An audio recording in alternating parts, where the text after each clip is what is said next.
نحمده ونصلي على رسوله الكريم أما بعد فقد قال الله تبارك وتعالى في كتاب العزيز أعوذ بالله من الشيطان الرجيم بسم الله الرحمن الرحيم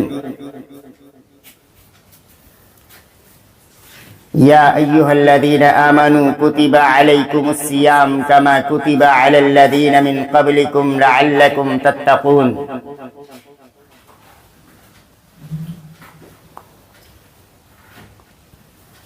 قال النبي صلى الله عليه وسلم كلما دخل رمضان شد ميزره وأيقظ أهله وأحيا ليله. دوستو اللہ تبارک تعالی قرآن مقدس کے اندر ارشاد فرماتا ہے یا ایھا الذین آمنوا کتب علیکم الصیام، یعنی اے ایمان والو تم پر روزے فرض کیے گئے، جیسا کہ پچھلی امتوں کے اوپر جو ہے تو کیا فرض کیے گئے تھے. کیوں فرض کیے گئے؟ لعلکم تتقون، تاکہ تم متقی بن جاؤ، پرہیزگار بن جاؤ، تاکہ تمہارے اندر جو ہے تو کیا تقوی آ جائے. اور تقوی کسے کہتے ہیں؟ حضرت عمر رضی اللہ تعالی عنہ نے غالباً حضرت سعد رضی اللہ تعالی عنہ سے پوچھا کہ تقوی کیا چیز ہے، تو حضرت سعد رضی اللہ تعالی عنہ نے کہا کیا تم کبھی جو ہے تو کیا خاردار گلی سے گزرے ہو، کانٹے والی گلیوں سے گزرے ہو؟ تو کہا ہاں گزرے ہیں. تو کہا اس وقت کیا کیفیت ہوتی ہے؟ اپنی چادر کو، اپنے کپڑوں کو جو ہے تو کیا خوب سمیٹ لیتے ہو تاکہ کوئی خار یا کوئی کانٹا جو ہے تو کیا اس میں چبھنے نہ پائے. کیوں؟ تاکہ تم کو کوئی نقصان نہ پہنچے. تو کہ یہی حال جو ہے تو کیا تقوی کا ہے، یعنی دنیا کے اندر انسان رہے اور اس میں جو ہے تو کیا بچ بچ کے چلے، کہیں اللہ کی نافرمانی نہ ہونے پائے، کہیں نبی پاک صلی اللہ علیہ وسلم کا طریقہ ہم سے نہ ٹوٹنے پائے. اور خصوصاً رمضان المبارک کے اندر، یہ رمضان عربی لفظ ہے اور رمضان کے معنی آتے ہیں جلانے اور خاک استر کرنے کی، یعنی اللہ تبارک تعالیٰ کی خوشنودی کے لیے اگر جو ہے تو کیا ہم رمضان کے جو ہے تو کیا ایک ایک لمحے کی، ایک ایک سانس کی، ایک ایک جو ہے تو کیا وقت کی جو ہے تو کیا قدر کریں گے، اور جس طریقے سے اللہ کے رسول صلی اللہ علیہ وسلم نے رمضان گزارنے کو بتایا اس طریقے سے گزاریں گے تو اللہ تعالیٰ ہمارے گناہوں کو جلا کر کے خاک استر کر دیں گے، یعنی ہم کو جو ہے تو کیا گناہوں سے جو ہے تو کیا دھل دیں گے. اور دوستو یہ رمضان کے 5 حروف ہیں، اس کے اندر ایک آتی ہے را، ایک ہوتا ہے میم، ایک ہوتا ہے صاد، ایک ہوتا ہے الف، ایک ہوتا ہے نون.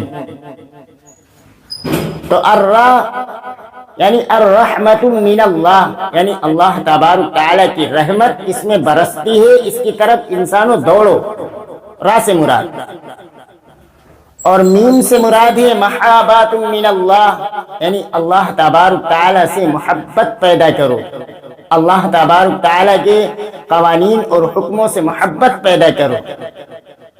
اور ذات کہتا ہے ضامن من اللہ، اللہ تبارک تعالیٰ نے جہنم سے برات کا اور جنت کی جو ہے تو کیا ضمانت لیتا ہے اس مہینے کے اندر اگر صحیح اعمال کرو.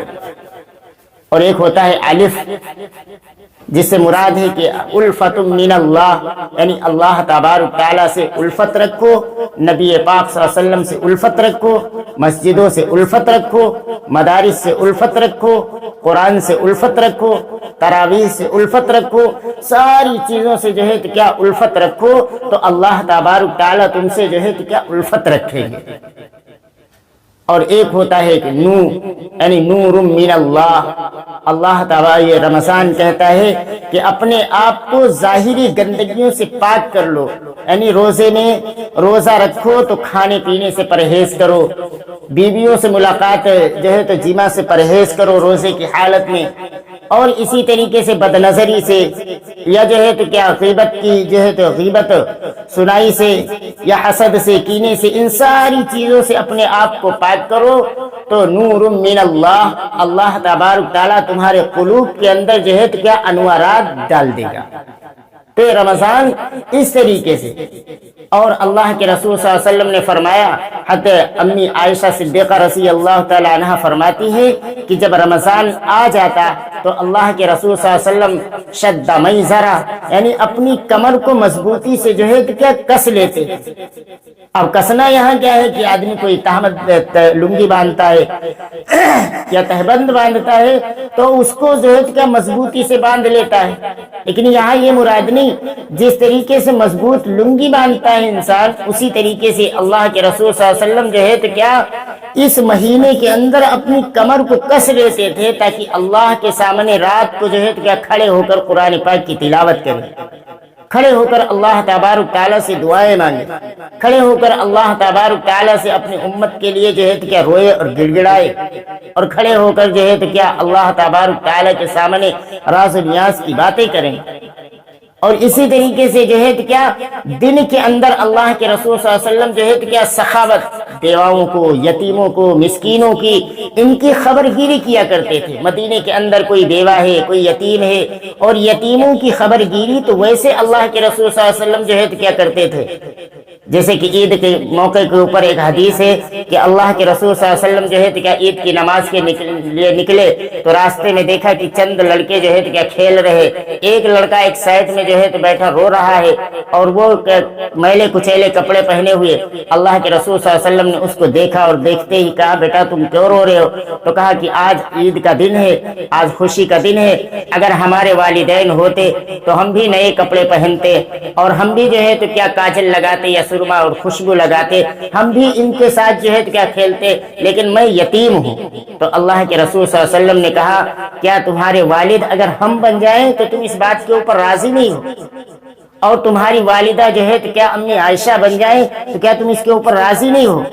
تو وہ لڑکا جو ہے تو کیا خوشی خوشی اللہ کے رسول صلی اللہ علیہ وسلم نے اس کو گود پہ لیا اور اٹھا کر کے اپنے کندھے کے اوپر بٹھایا اور بٹھا کر کے گھر لے گئے۔ امی عائشہ نے ان کو